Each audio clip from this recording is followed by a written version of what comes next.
अगर वीडियो को देखना शुरू ही कर दिया गया है तो अब लास्ट तक आप लोग देखेंगे। आज के इस वीडियो लेक्चर में आप लोग सीखेंगे सेट थ्योरी में बहुत ही इंपॉर्टेंट चीज़, जिसमें सबसे पहले हम लोग कहते हैं कार्डिनल नंबर ऑफ सेट अर्थात समुच्चय के अवयवों की संख्या, और उसके बाद इक्वल सेट और इक्विवेलेंट सेट की डेफिनीशन, और बहुत ही इंपॉर्टेंट कॉन्सेप्ट आज आप लोग पढ़ने वाले हैं। तो नमस्कार बच्चों, हम लोग सेट थ्योरी को आगे बढ़ाते हुए सातवीं प्लेलिस्ट का सातवां वीडियो आप लोगों को दे रहे हैं।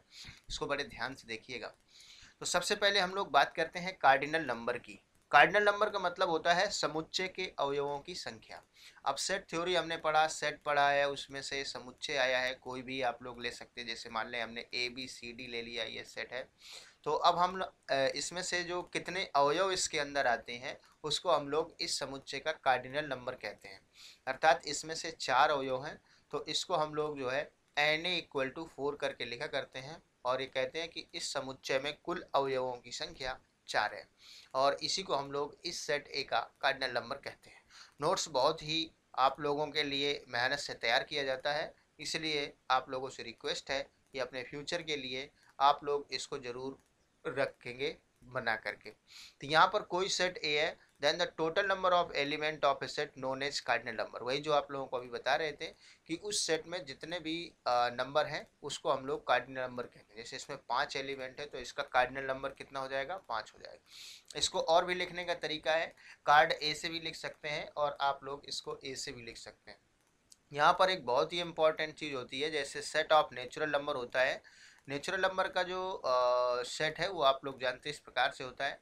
तो इसके कार्डिनल नंबर को स्मॉल ए से या काई नॉट से भी इसको लिखा जाता है। और इसमें से जो रियल नंबर सेट होता है, जो कि -इन्फिनिटी से इन्फिनिटी तक ये सारे नंबर्स होते हैं, रेशनल और इरेशनल का जो यूनियन होता है, इसके कार्डिनल नंबर को हम लोग सी से लिख सकते हैं। बच्चों यहाँ पर अवयवों की संख्या जो है, ये जो चीज़ आप लोगों को बता रहे हैं, ये फर्दर स्टडी के लिए बहुत ही इम्पोर्टेंट है। तो यहाँ पर आप लोग इसको नोट जो आप लोग को दे रहे हैं, ये आप लोग इस नोट को भी लिख सकते हैं। The cardinal number of set of natural number is denoted by A, और ये आप लोगों को दे रहा है काई नॉट। ठीक है ना। इस तरह से cardinal number of uncountable set is denoted by C. Uncountable अर्थात जो अनकाउंटेबल होते हैं, जो गिने नहीं जा सकते हैं, रियल नंबर वहाँ पर है। तो यहाँ पर देखिए कार्डिनल नंबर में कुछ इंपॉर्टेंट चीज़ें आप लोगों को और बता रहे हैं, और ये उन बच्चों के लिए इंपॉर्टेंट होगी जो फ्यूचर में मैथमेटिक्स लेकर के आगे बढ़ेगा।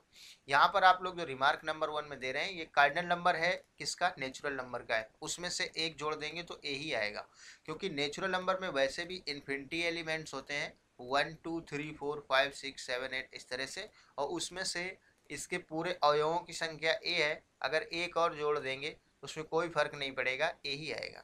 इसी प्रकार से आप लोग जो है 1 अगर ले रहे हैं, 1 में से अगर ए को ऐड कर दें तब भी इसमें से कोई फर्क नहीं पड़ता है। इसलिए कार्डिनल नंबर जो है, नेचुरल नंबर का जो एक जो आप लोग ए लिख रहे हो, तो उसमें से ये प्रॉपर्टी होल्ड करती है। इसी प्रकार से n+a=a ये, ठीक है ना। इसमें से cancellation law do not holds, यहाँ पर कैंसिल नहीं किया जा सकता। जैसे मान लें a+1 = a+2 कर दें, और ये चूंकि a जो है वो नेचुरल नंबर के अवयवों की संख्या है कि इसमें कितने अवयव हैं, तो इसमें कैंसिल नहीं किया जा सकता। ये काटने इस प्रकार से गलत होता है। a × a भी a होता है, और यहाँ पर आप देखें तो a+a भी a हो जाएगा। यानी नेचुरल नंबर की कार्डिनलिटी को 2 बार अगर जोड़ दिया जाए तो a ही प्राप्त होता है, कई बार जोड़ दिया जाए तो उसका n टाइम्स a, इस तरह से आप लोग लिख सकते हैं, इसे मतलब a ही आएगा। तो इस प्रकार से cardinal number of uncountable set के लिए भी ये प्रॉपर्टी है, तो आप इनको देख लीजिएगा। वैसे यहाँ फर्स्ट ईयर इंटर इंपॉर्टेंट नहीं है, इंपॉर्टेंट सबसे ज़्यादा इसमें से ये है कि यहाँ पर अगर ए बी का सबसेट है, प्रॉपर सबसेट है, अगर as contained in properly contained in B, अगर ए बी का प्रॉपर सबसेट है, तो उस समय कार्डिनल नंबर जो ए का होगा वो हमेशा बी से क्या होगा, छोटा होगा, और अगर सबसेट होगा तो उस समय बराबर भी हो जाएगा। तो यहाँ पर ये वाला पॉइंट इंपॉर्टेंट है। एज प्रॉपरली अगर कॉन्टेंड है तो यहाँ पर लेस देन आएगा, और अगर यहाँ पर सबसेट है बी का तो एज <= b आएगा। और एक चीज़ और इम्पॉर्टेंट याद रखना है कि जो नल सेट होता है, जिसको आप लोग फाई कहते हो या खाली ब्रैकेट आप लोग बनाते हैं, इसकी जो कार्डिनल नंबर होता है, अर्थात फाई का कार्डिनल नंबर 0 होता है। ये याद रखेंगे, इंपॉर्टेंट है। फाई में कोई अवयव होता नहीं है, इसलिए इसका कार्डिनल नंबर 0 होता है। और बाकी ये अनकाउंटेबल सेट की प्रॉपर्टीज़ के लिए है, और यहाँ पर नेचुरल नंबर की प्रॉपर्टी के लिए कार्डिनल नंबर की प्रॉपर्टी है, तो वो आप लोग अगर चाहें तो इसको अपने नोट्स में मेंशन कर सकते हैं। तो चलिए ज़रा अब हम आप लोगों को बताने जा रहे हैं एक बहुत ही इम्पोर्टेंट नोट्स है, ठीक है ना। तो आप लोग सबसे पहले इस नोट्स को बाद में पढ़ेंगे, लेकिन पहले हम लोग पढ़ रहे हैं कि इक्वल सेट किसे आप लोग कहते हैं। अब बारी है इक्वल सेट की, ठीक है ना। तो इक्वल सेट में क्या होता है कि जैसे मान लीजिए कि आप लोगों के पास दो सेट हैं, ठीक है ना। आप लोग पढ़ने जा रहे हैं इक्वल सेट यानी समान समुच्चय किसे कहते हैं। तो मान लेते हैं कि हमारे पास ए और बी दो सेट हैं, ये आपके पास दो सेट हैं।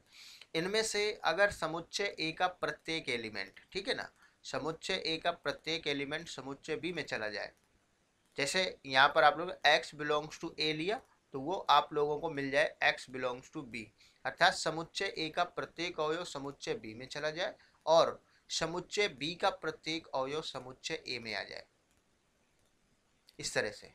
तो आप लोग कहते हैं कि समुच्चय ए और समुच्चय बी दोनों बराबर है। जब भी आप लोग डेफिनीशन बोलेंगे तो डेफिनीशन में ये याद रखेंगे कि दोनों को बोलना पड़ता है, अर्थात समुच्चय ए का प्रत्येक अवयव समुच्चय बी में होना चाहिए, समुच्चय बी का प्रत्येक अवयव समुच्चय ए में होना चाहिए।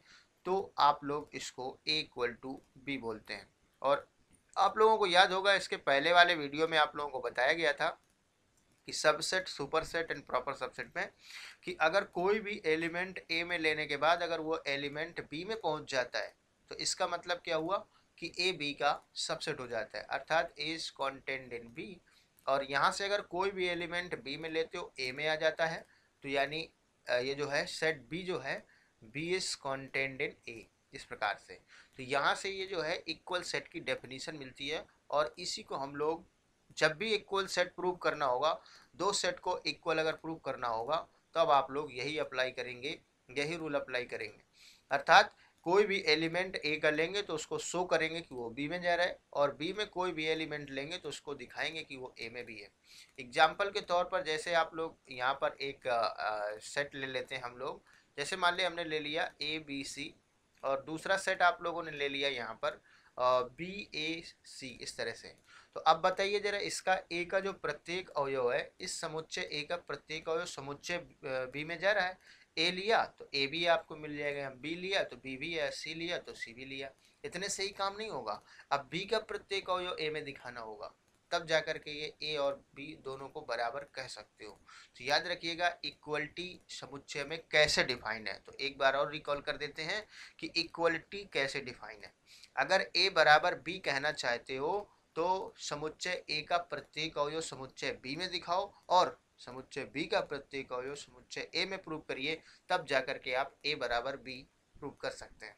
यहाँ पर आप लोगों के लिए एक नोट्स है, ये जो है इसको आप लोग जो है डेफिनेशन के तौर पर आप लोग लिख सकते हैं कि let A and B are two sets, then set A and set B are equal, set A said to be equal to B if each element of set A is also element of set B and each element of set B is also element of set A।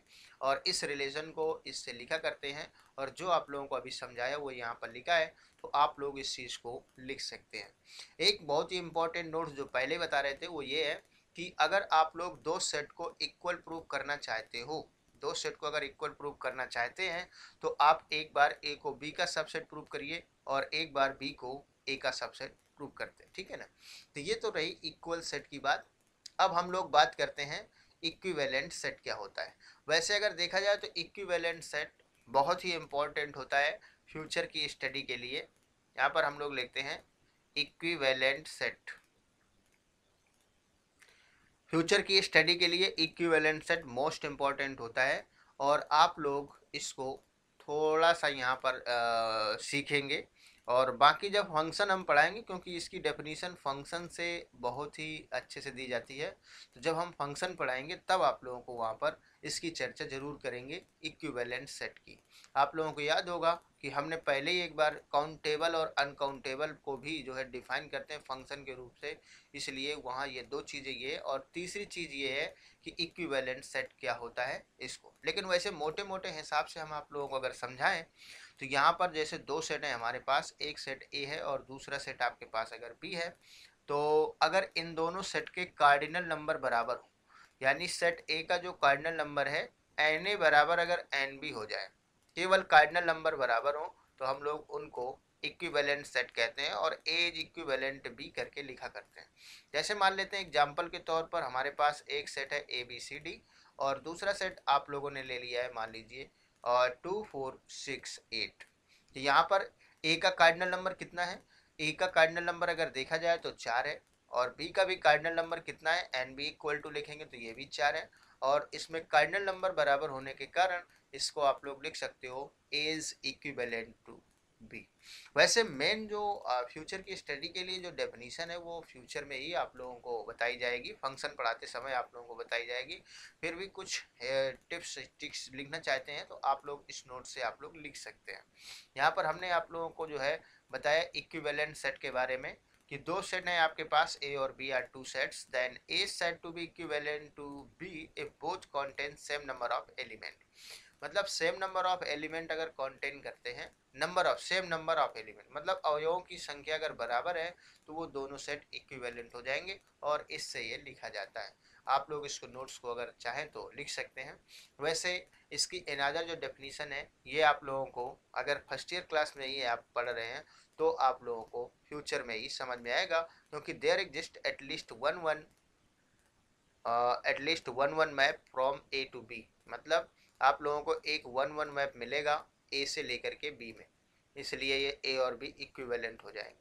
यहाँ पर कुछ खास और example आप लोगों को बता रहे हैं कि यहाँ से अगर देखा जाए, जैसे आप लोग सेट ऑफ नेचुरल नंबर ले रहे हो, इसके एलिमेंट क्या होते हैं 1 2 3 4 5 इस तरह से एलिमेंट्स रहते हैं।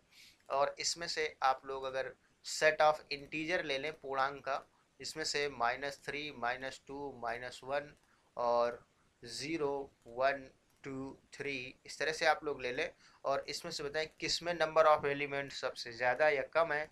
तो इनमें दोनों में नंबर ऑफ एलिमेंट सेम होते हैं, अर्थात set of natural number equivalent to Z. और आप लोग नेचुरल नंबर को परमेय संख्याओं को यानी परमेय संख्या के भी इक्विवेलेंट प्रूव कर सकते हैं, ऐसा किया जा चुका है। फ्यूचर में होता है ये सब कुछ, यहाँ पर कुछ नहीं है ज़्यादा, इसलिए तो यहाँ पर एक एग्जांपल भी बहुत अच्छा आप लोगों को दे रहे हैं। हाँ, सोचने वाली बात है कि इसमें से 1 2 3 तो यहीं आए, इतने एलिमेंट पहले से ही ज़्यादा दिख रहे हैं, लेकिन ऐसा कुछ नहीं है। इसमें चूंकि इन्फिनिटी तक ये जा रहा है वहीं से ये सब मैनेज हो जाता है। तो आप लोग अगर इसको मैप के द्वारा समझते हैं तो ये चीज़ समझ में आएगी। जब फंक्शन आप लोग पढ़ाएंगे तो वहाँ पर एक वीडियो बना करके इसको बता देंगे कि ये जो है कि कैसे जो है एलिमेंट दोनों में सेम है।